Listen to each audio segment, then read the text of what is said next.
नमस्कार दोस्तों, स्वागत है आप सबका आप सबके अपने यूट्यूब चैनल एग्ज़ाम प्रेप लेखनी से जीतेंगे में। आज जो है हम दो समास हमारे बीच में हमने ड्रॉप किए थे तत्पुरुष के जो भेदों में आते हैं, और ड्रॉप करने का एक उद्देश्य था हमारा कि ये बहुत छोटी चीज़ें हैं और जो मुख्य चीज़ें हैं उन पर चर्चा कर ली जाए। ये सिर्फ जानकारी समझ लीजिए कि जानकारी ही बचाव है, इतना आप मान लीजिए इन चीज़ों को। तो बस यही सारी चीज़ें हैं, इनको आप इतना जान लीजिए कि जानकारी ही बचाओ। ये कभी कभार पूछ ली जाती हैं, कभी कभार। देखो उदाहरण भी बहुत ढूंढ के लाए हैं तो 3 ही मिल पाए हैं हमको इनके, ठीक है। और भी इसमें हाँ एक चीज़ और है, ऐसे बहुत सारे शब्द आपको मिलेंगे जो लगेंगे उपपद हैं लेकिन वो उपपद नहीं होते हैं, उन पर भी हम चर्चा करेंगे, ठीक है। इधर लुप्त पद है, लुप्त पद में तमाम सारे शब्द हैं, तो जाहिर सी बात है कि ये पूछा भी जाता होगा। जहाँ पे ज़्यादा शब्द मिल रहे हैं इसका मतलब पूछा जाता है, जहाँ पे कम मिल रहे हैं अब जानकारी के लिए कम पूछा जाता है, ठीक है। तो शुरुआत करते हैं उपपद तत्पुरुष समास। अब ये जान लीजिए कि ये तत्पुरुष का एक भेद है, इसके नाम क्या है, उपपद तत्पुरुष लगा हुआ है तो तत्पुरुष का एक भेद है। लिखा हुआ है ऐसे समास जिनके बाद वाला पद स्वतंत्र रूप से प्रयुक्त नहीं होता है, ठीक है, प्रत्यय की तरह किसी अन्य शब्द के साथ लगा हुआ होता है। जैसे स्वर्ण है, स्वर्ण का मतलब सोना होता है, उसके बाद में लगा हुआ है कार। चर्मकार, चर्म है, चर्म का मतलब चमड़ा होता है, उसके आगे लगा हुआ है कार। राजनीति, राजनीति एक जो है क्षेत्र है, ठीक है, और उसमें ज्ञा लगा दो तो ज्ञा लगा हुआ है, ठीक है। आप ज्ञा को अलग कर लो तो ये वर्णमाला का एक अक्षर हो जाएगा, ठीक है, और कार को अलग कर लो तो कार का कोई अर्थ नहीं बनता है। तो बस यही चीजें हैं, यानी शब्द के साथ अगर जो जुड़ रहे हैं तो उनका एक अर्थ बनता है, और वो अर्थ क्या होगा, वही उपपद तत्पुरुष में आता है आपके, ठीक है। जैसे बताया गया हो, लिखा कि कार, चर, ज्ञा, ठीक है, और भी तमाम सारे होते हैं। इनमें ऐसे शब्द होते हैं जो आपके उपपद तत्पुरुष के लिए होते हैं। जैसे हमने लिखा हुआ है, ठीक है, स्वतंत्र रूप से प्रयोग में नहीं आते। कार को स्वतंत्र कर दो भाई साहब, कोई मतलब नहीं है कार को अगर स्वतंत्र कर दोगे तो, ठीक है, लेकिन इसका मतलब है। कैसे, देखो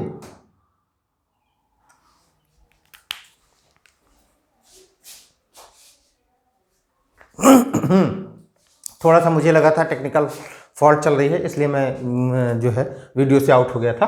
चलिए फिर से आते हैं। तो हमने आपको बताया कि जो उपपद तत्पुरुष समास होते हैं, ठीक है, उनके जो बाद वाला पद होता है, ठीक है, जो शब्द के बाद में लग रहा है, ठीक है, वो क्या हो सकता है, कार हो सकता है, चर हो सकता है, ज्ञा हो सकता है, और ऐसा पद होगा कि वो प्रत्यय टाइप का होगा, ठीक है, प्रत्यय के प्रकार का होगा, उसका अपना कोई वजूद नहीं होता है बिना शब्द के साथ जुड़े हुए, ठीक है, वही चीजें हैं। अब देखो सबसे पहले लिखा हुआ है स्वर्णकार। स्वर्णकार का मतलब होता है स्वर्ण का काम करने वाला, ठीक है, स्वर्ण का कार्य करने वाला, ठीक।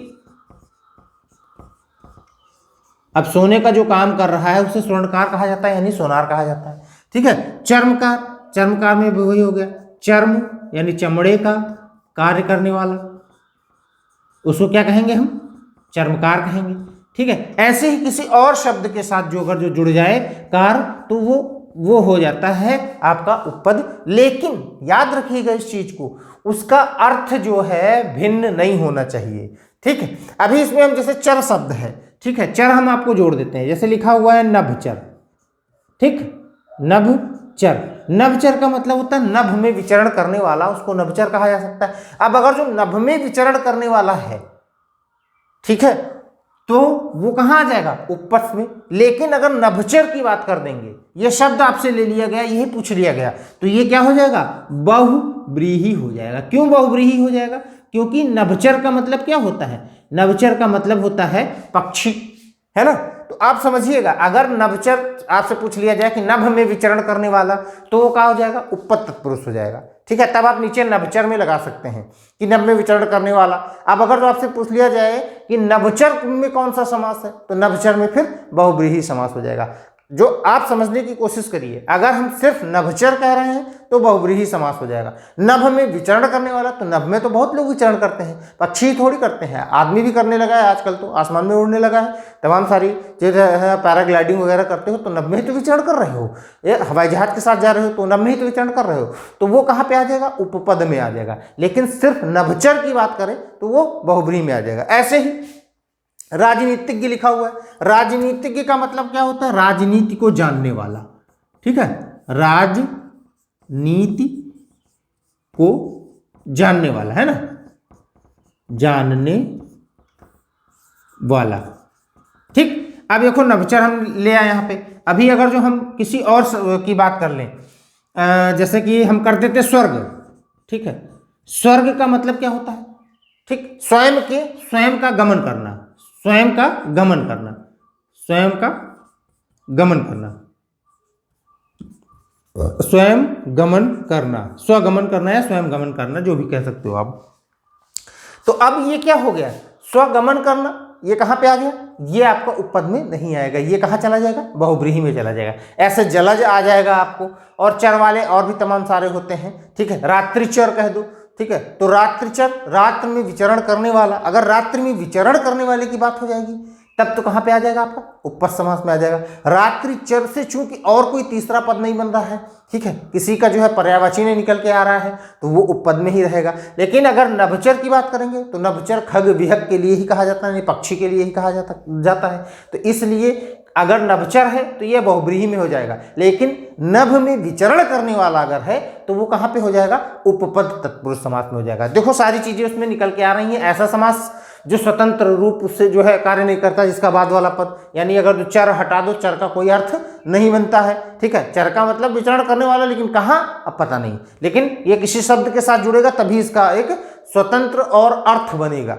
ठीक, दूसरी चीज है प्रत्यय की तरह काम करते हैं, प्रत्यय की तरह काम कर रहा है। तीसरी चीज ये बताई गई है कि स्वतंत्र रूप से प्रयोग नहीं लाया जा सकते, चर का स्वतंत्र रूप से प्रयोग नहीं लाया जा सकता, कार का स्वतंत्र रूप से प्रयोग में नहीं लाया जा सकता, ज्ञा का स्वतंत्र रूप से प्रयोग में नहीं लाया जा सकता। तो वो कहां पे आ जाएंगे? उपपद तत्पुरुष समास में आ जाएंगे। बात क्लियर हो गई होगी यहां तक? किसी को कोई दिक्कत परेशानी तो नहीं होनी चाहिए। देखो बहुत सारी चीजें ऐसे जो हम आसान करने की कोशिश करते हैं और आसान भाषा में आप लोगों को समझाते हैं, उसका मेन रीजन ये है कि आप जो है आपके दिमाग तक अब ये सारी चीजें चोट कर जाएं, यानी बैठ जाएं। चोट करने का मतलब हम मारने की बात नहीं कर रहे हैं कि आप लोग सोच लें गुरुजी कह रहे हैं चोट कर जाए यानी मुक्का दिखा रहे हैं, पीटने की बात कर रहे हैं। चोट करने का मतलब घर कर जाए, दिमाग में आपको बैठ जाए वो चीज़ें। जैसे आपको कोई गाली दे देता है तो आपके दिमाग में बैठ जाती है बात, तो सेम वही समझ लो। इसको अगर जो गाली समझ के पढ़ोगे तो शायद आप लोगों को जल्दी याद हो जाएगा। ठीक है, मेरा कोई उद्देश्य नहीं है ऐसा कहना, आपको हंसाना है केवल उद्देश्य, आपकी आप खुश रहिए, समझते रहिए, मजे लेते चलिए। क्लास के अंदर जो चीज़ें हैं, जो बातें हैं हम आपको बता रहे हैं, उनको आसान भाषा में और मजे लेकर पढ़िए, खुश होकर पढ़िए, ताकि वो दिमाग में आपके बैठ जाए। जैसे कोई भी चीज़ आप खाते पीते हैं, उसका स्वाद आपको क्यों याद रहता है? क्यों? क्योंकि वो टेस्ट या तो बहुत बुरा होगा या बहुत अच्छा होगा, दोनों चीज़ें होती हैं ना। जब बहुत बुरा होता है तब भी याद रहेगा आपको, या बहुत अच्छा होता है तो भी याद रहेगा। तो वही चीज़ें हैं कि आसान भाषा में आप सीखिए, इसको मजे लेकर पढ़िए। जब आप खुश होकर पढ़ेंगे हम आपको खुश कर पाएंगे, आप जो है मुस्कुरा के पढ़ेंगे हमसे, तो आपको ये चीज़ें भी याद हो जाएंगी। इसीलिए हम बीच बीच में बहुत सारी चीज़ें बोला करते हैं। यहाँ तक उपपद तत्पुरुष में किसी को कोई दिक्कत नहीं होनी चाहिए। और उपपद बहुत कम पूछा जाता है बड़े बड़े एग्जामों में, जैसे RO वगैरह में पूछ लिया जाता है और बड़े बड़े एग्जामों में पूछ लिया जाता है। हो सकता है क्योंकि दिन प्रतिदिन जो है प्रतिस्पर्धा बढ़ती चली जा रही है, कंपटीशन बढ़ता चला जा रहा है, तो भाई कुछ भी प्रयोग में लाया जा सकता है। ठीक है, तो आप चाहे लेखपाल की तैयारी कर रहे हो, चाहे सुपर टेट की कर रहे हो, चाहे उत्तराखंड टीटी कर रहे हो, चाहे रीट की कर रहे हो, चाहे MP टेट की कर रहे हो, सब में हिंदी पूछी जाती है। आप सारी चीज़ें उठाकर देख लीजिएगा, कोई ऐसी चीज़ नहीं है जहाँ पे हिंदी ना पूछी जाती। MP टेट सुपर टेट में पूछी जाती है, उत्तराखंड टेट सुपर टेट में पूछी जाती है, राजस्थान रीट में पूछी जाती है, बिहार में पूछी जाती है, उत्तर प्रदेश में तो पूछी ही जाती है। उत्तर प्रदेश तो समझ लो कि हिंदी भाषी गढ़ है। ठीक है, तो इसलिए इससे आप बच के नहीं जा पाएंगे। जो चीज़ें प्रयोग में आपके नहीं आ रही थी, पेपर को थोड़ा सा उसका लेवल बढ़ाने के लिए ये सारी चीज़ें प्रयोग में लाना शुरू कर सकते हैं। तो जो शुरू कर सकते हैं तो उसको हम पहले ही शुरू कर देते हैं, हम पढ़ना शुरू कर देते हैं ताकि हमको पता रहे। ठीक है, अब आ जाते हैं यहाँ पे लुप्तपद तत्पुरुष समास है। ये लुप्तपद है। ठीक है, लुप्तपद और है क्या? ये तत्पुरुष का ही भेद है, तो ध्यान रखिएगा इस चीज को। तत्पुरुष का ही भेद है। कहा गया है किसी समास में न केवल कारक चिन्ह बल्कि पद के पद लुप्त हो जाए, पूरा पद खत्म हो जाए। कैसे खत्म हो जाएगा अभी हम बताएंगे आपको। तो वहां पर लुप्त पद तत्पुरुष हो जाता है। नीचे तमाम सारे शब्द लिखे हुए हैं, उन शब्दों में हमने सबसे पहला शब्द लिया, ये लिखा हुआ है तुलादान। ठीक है, तुलादान का मतलब होता है तुला के बराबर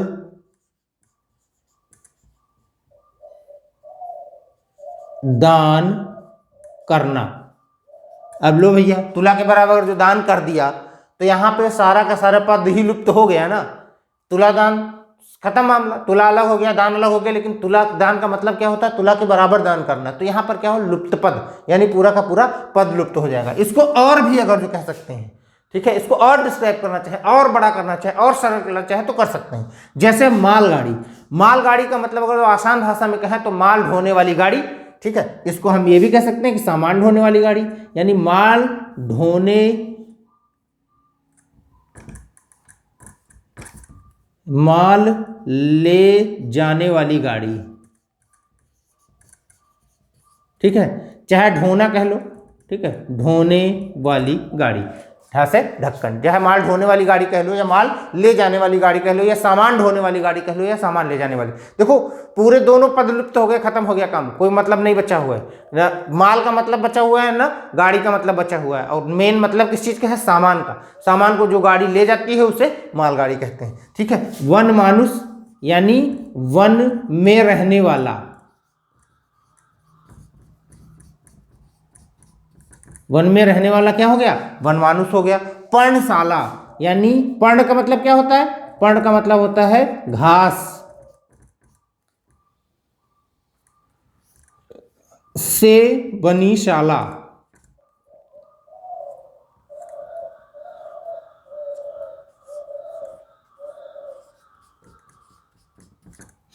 पर्णशाला का मतलब घास से बनी शाला। व्यर्थ, व्यर्थ का मतलब जिसका अर्थ ही ना हो वह व्यर्थ है, ठीक है, जिसका अर्थ न हो,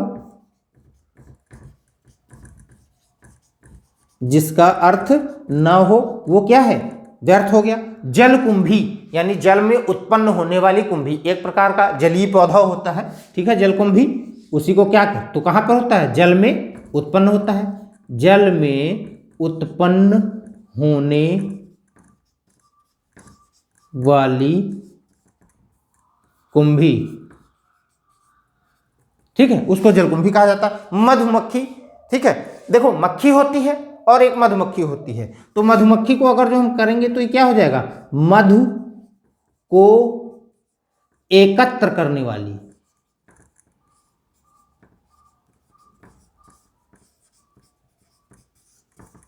एकत्र करने वाली क्या? मक्खी। मधु को एकत्र करने वाली मक्खी, ठीक है, जो मधु को एकत्र करे। अब देखो यहाँ पे सारे जितने भी हमने लिखे सब के शब्द, दोनों पद के पद ही लुप्त हो गए, ठीक है, कोई मतलब नहीं बचा। लुप्त होने का मतलब उनका कोई मतलब नहीं बचा, उसमें कुछ दूसरी ही चीज निकली। तुलादान का तुलादान का मतलब क्या होता है? तुलादान का मतलब तुला के बराबर, यानी जो तराजू है उसके बराबर जो है तौल के दान कर दिया जाए तो वो तुलादान हो जाता है, ठीक है। मालगाड़ी, अब मालगाड़ी का मतलब माल को, जो सामान को जो ढोने वाली या सामान को लाने ले जाने वाली गाड़ी जो होती है वो होती है, ठीक है। अब जैसे जलपोत, ठीक है, तो जलपोत का मतलब क्या हुआ? जल में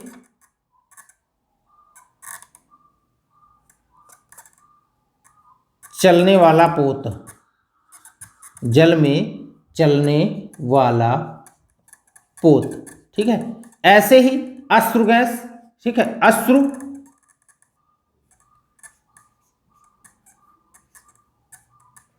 देने या अश्रु निकालने वाली, या अश्रु वाली गैस कह लो, ठीक है। अश्रु वाली गैस का मतलब आंख से जो आंसू निकालने वाली गैस होती है उसको अश्रु गैस कहा जाता है, ठीक है। यानी जलयान में क्या हो जाएगा? वही चीज है, जल में चलने वाला यान।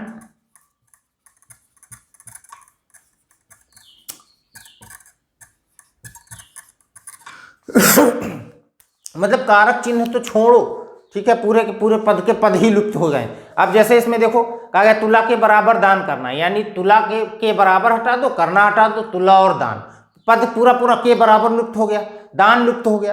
तो जब ऐसी ही चीजें हैं, मतलब के तो छोड़ ही दो, ये तो कारक है, ये तो लुप्त होगा ही होगा क्योंकि तत्पुरुष समास है।